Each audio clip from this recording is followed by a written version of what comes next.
તમે આજે આપણા ફંક્શનમાં આપણા રાઈસ ખાધા, દાયિત્વના રાઈસ, તો તમને કેવો અનુભવ થયો, કેવા સ્વાદમાં લાગ્યા તે તમારો અમને રિવ્યુ આપો. ના, જમવામાં તો એકદમ સરસ છે અને એકદમ સુગર ફ્રી છે અને એકદમ મસ્ત છે અને આમાંય સરસ લાગે છે. પેટ ભારે કેવા થયા નથી લાગતા. લગભગ તો તમે દુકાનથી મંગાવતા હો, તો દુકાનથી મંગાવવામાં અને આપણામાં તમને શું ફરક લાગ્યો એ એક મેન જણાવો.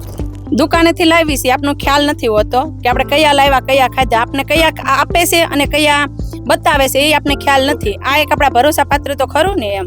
ધર્મિષ્ઠાબેન, આજની ઇવેન્ટમાં આપણે જે સેલા બાસમતી રાઈસ અને વાડા કોલમને જે આપણે ગઈકાલે અને આજે જે ખાધા, એમાં તમારો કેવો અનુભવ રહ્યો એ અમને જણાવો.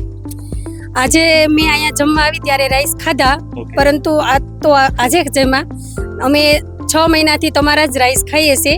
સારા છે, જમવામાં પેટ ભારી નથી લાગતું, પાચન માટે પણ સારા છે.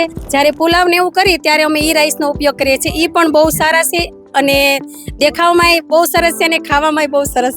એક તમારા માટે ખાસ એ છે કે તમે ઘરે બેઠા અમને આ પહોંચાડી શકો છો રાઈસ. એ તમારા માટે અમારા માટે બેસ્ટ છે અને બધી રીતે ખાવામાં અને તમારી આ જે બોલી છે ઘરે બેઠા અમને પહોંચાડો છો એ પણ બેસ્ટ છે.